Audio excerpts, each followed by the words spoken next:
ശരിക്കും പറഞ്ഞാൽ ഞങ്ങൾ കുടുംബസമേതം ഞാനും എൻ്റെ ഹസ്ബൻഡും അതുപോലെ തന്നെ എൻ്റെ സഹോദരനും സഹോദരൻ്റെ വൈഫും മറ്റൊരു വല്യമ്മയുടെ മകനും ഞങ്ങളെല്ലാവരും കൂടി ഞങ്ങളുടെ വീട്ടിലെ കാറിൽ സ്വകാര്യ വാഹനത്തിൽ പ്ലാമൂട് നിന്നും PMGയിലേക്ക് വരുന്ന ഭാഗത്തേക്ക് സഞ്ചരിക്കുകയായിരുന്നു. അപ്പോൾ ശരിക്കും എൻ്റെ ശ്രദ്ധയിലേക്ക് ഈ വിഷയം വന്നത് പ്ലാമൂടിൽ നിന്ന് നമ്മൾ PMGയിലേക്ക് കയറുന്ന വൺ വേയിലേക്ക് കാറ് കയറുമ്പോൾ ഇടത്തെ വശത്തേക്കൊരു KSRTC ബസ് തട്ടാൻ വേണ്ടി വരുന്നതാണ് ഞങ്ങൾ ആദ്യം ശ്രദ്ധിക്കുന്നത്. അപ്പം ഞങ്ങൾ രണ്ടുപേരും ഞാനും എൻ്റെ ബ്രദറിൻ്റെ വൈഫും ഒരേ സമയം പുറകിലെ ഗ്ലാസ്സിലേക്ക് വണ്ടി തട്ടാൻ വന്നതുകൊണ്ട് തന്നെ വണ്ടി കുറച്ച് മുന്നിലേക്ക് ആക്കിയപ്പോൾ തന്നെ ഞങ്ങൾ പുറകിലെ ഗ്ലാസ്സിലേക്ക് തിരിഞ്ഞു നോക്കിയപ്പോൾ ആ വാഹനം ഓടിച്ചിരുന്ന ഡ്രൈവർ KSRTCയുടെ ഡ്രൈവർ അദ്ദേഹം അതേ സമയത്ത് വളരെ അസഭ്യമായ രീതിയിൽ ലൈംഗിക ചൊവ്വയോടുകൂടി ഒരു ആക്ഷൻ ഞങ്ങളെ കാണിക്കുകയാണ് ചെയ്തത്. അപ്പോൾ ശരിക്കും പറഞ്ഞു കഴിഞ്ഞാൽ പെട്ടെന്ന് ഒരു KSRTC ഡ്രൈവറുടെ ഭാഗത്ത് നിന്ന് ഇങ്ങനെ ഒരു സംഭവം ഉണ്ടാകുമ്പോൾ രണ്ട് സ്ത്രീകളെന്നുള്ള രീതിയിൽ തന്നെ ഞങ്ങളതിൽ അസ്വസ്ഥരായിരുന്നു. ആ അസ്വസ്ഥത ഞങ്ങൾ അവിടെ അദ്ദേഹത്തിനോട് അത് എന്തുകൊണ്ടാണ് അദ്ദേഹം അങ്ങനെ കാണിച്ചത് എന്ന് ചോദിക്കണമെന്നാണ് ഞങ്ങൾ കരുതിയത്. അത് നിയമപരമായി അതിനെ നേരിടണം എന്ന് ഞങ്ങൾ തീരുമാനിച്ചു. തുടർന്ന് അദ്ദേഹം വലത്തേ വശത്തോടുകൂടി തന്നെ വളരെ വേഗതയിൽ സൂപ്പർഫാസ്റ്റ് വാഹനമാണ്, വളരെ വേഗതയിൽ അദ്ദേഹം വാഹനം മുന്നിലേക്ക് എടുത്തു. തൊട്ട് മുന്നിലുണ്ടായിരുന്ന രണ്ട് വാഹനങ്ങളിലും ഞങ്ങളുടെ വാഹനത്തെ തട്ടാൻ പോകുന്നത് പോലെ അദ്ദേഹം വളരെ ക്ലോസായി തന്നെ അതിനോടൊപ്പം ചേർന്നുകൊണ്ട് പോകുന്നൊരു സാഹചര്യമുണ്ടായി. അതിനുശേഷം PMGയിൽ എത്തിയതിനു ശേഷം നിയമസഭയുടെ മുന്നിലൂടെ കല്യാൺ സിൽക്സിൻ്റെ അവിടെ നിന്ന് വലത്തേക്ക് തിരിഞ്ഞ് അവിടെ നിന്ന് പാളയം സാബല്യം കോംപ്ലക്സിൻ്റെ അവിടെ എത്തുന്ന സാഹചര്യമുണ്ടായി. സാബല്യം കോംപ്ലക്സിന് മുന്നിലുണ്ടായിരുന്ന ഒന്ന് രണ്ട് സിഗ്നലുകൾ ഓഫായിരുന്നതുകൊണ്ട് തന്നെ അവിടെയൊന്നും നമുക്ക് അദ്ദേഹത്തോട് സംസാരിക്കാൻ സാധിച്ചിരുന്നില്ല.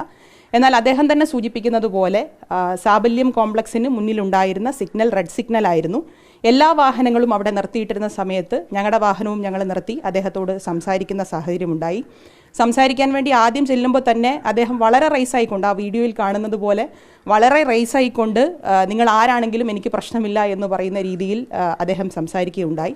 പല ആവർത്തി നിങ്ങൾ എന്തുകൊണ്ടാണ് ഞങ്ങളോട് ഇങ്ങനെ കാണിച്ചത്, ഇങ്ങനെ ഒരു ലൈംഗിക ചുവയോടുകൂടി നിങ്ങൾ എന്തുകൊണ്ടാണ് ഞങ്ങളോട് ഇങ്ങനെ കാണിച്ചത് എന്ന് ചോദിക്കുമ്പോൾ അദ്ദേഹം മറ്റു പല കാര്യങ്ങൾ പറയുകയും ലഹരി പദാർത്ഥങ്ങൾ ഉപയോഗിച്ചതിന് ശേഷം ഞങ്ങൾ തന്നെ നിന്ന സൈഡിലേക്ക് അതിൻ്റെ കവർ വലിച്ചെറിയുകയുമാണ് അദ്ദേഹം ചെയ്തിട്ടുള്ളത്. അപ്പോൾ അദ്ദേഹത്തിൻ്റെ ഭാഗത്ത് നിന്ന് ഒരു തരത്തിലും അങ്ങനെ ഒരു നമ്മളോട് സംസാരിച്ച ആ പ്രശ്നം എന്താണ് എന്ന് മനസ്സിലാക്കാത്തത് കൊണ്ട് തന്നെ ഞാൻ ആ സമയത്ത് തന്നെ ബഹുമാന്യനായ നമ്മുടെ മന്ത്രിയെ, ട്രാൻസ്പോർട്ട് വകുപ്പ് മന്ത്രി ശ്രീ ഗണേഷ് കുമാർ മന്ത്രിയെ ഞാൻ വിളിച്ചു. മിനിസ്റ്ററോട് പറഞ്ഞു ഇങ്ങനെ സിഗ്നലിൽ വാഹനം നിർത്തിയിട്ടിരുന്നതുകൊണ്ട് അദ്ദേഹത്തോട് സംസാരിക്കാൻ ഞങ്ങൾ ഇറങ്ങി, അദ്ദേഹം ഇങ്ങനെയാണ് ഞങ്ങളോട് സംസാരിക്കുന്നതെന്ന് പറഞ്ഞപ്പോൾ മിനിസ്റ്റർ എന്നോട് പറഞ്ഞു KSRTCയുടെ വിജിലൻസ് ടീമിനെ അങ്ങോട്ട് അയക്കാം എന്ന് പറഞ്ഞു. അതിനെ തുടർന്ന് ഞങ്ങൾ അവിടെ തന്നെ വെയിറ്റ് ചെയ്തു. തുടർന്ന് DCPയെ വിളിച്ചു, പോലീസിനെ ഈ വിവരം അറിയിച്ചു. പോലീസിൻ്റെ ഭാഗത്ത് നിന്ന് കണ്ടോൺമെൻറ്റ് സ്റ്റേഷനിൽ നിന്നും പോലീസ് എത്തി.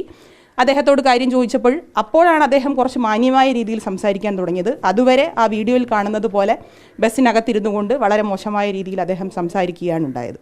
അപ്പം അത് തീർച്ചയായും അത് ഇന്നലെ മാധ്യമങ്ങൾ പ്രചരിപ്പിച്ചതുപോലെ, മാധ്യമങ്ങളിൽ അദ്ദേഹം ഉൾപ്പെടെയുള്ള ആളുകൾ പറഞ്ഞതുപോലെ ഇത് ഏതെങ്കിലും തരത്തിൽ വാഹനത്തിന് സൈഡ് തരാത്തതായിട്ടുള്ള പ്രശ്നമല്ല.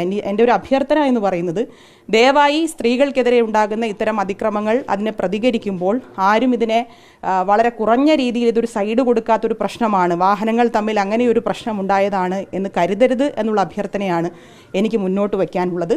തീർച്ചയായും നിയമപരമായി ഈ വിഷയത്തെ അഡ്രസ്സ് ചെയ്യാനാണ് ഞങ്ങൾ ശ്രമിച്ചിട്ടുള്ളത്. അദ്ദേഹത്തോട് സംസാരിച്ചപ്പോൾ അദ്ദേഹം അതിൽ ഒട്ടും ബോധേഡ് അല്ലാത്ത രീതിയിൽ സംസാരിക്കുകയും ഞങ്ങൾ നിൽക്കുമ്പോൾ തന്നെ ലഹരി പദാർത്ഥം ഉപയോഗിച്ച് അത് ഞങ്ങളുടെ നേരെ ഞങ്ങൾ നിൽക്കുന്ന സൈഡിലേക്ക് തന്നെ വലിച്ചെറിയുമൊക്കെ ചെയ്ത സാഹചര്യത്തിലാണ് അതിൻ്റെ തുടർ നടപടി എന്നുള്ള നിലയിൽ അതിനെ പോലീസിലും അതുപോലെ തന്നെ വകുപ്പ് മന്ത്രിയെയും അറിയിക്കാൻ വേണ്ടി ശ്രമിച്ചിട്ടുള്ളത്.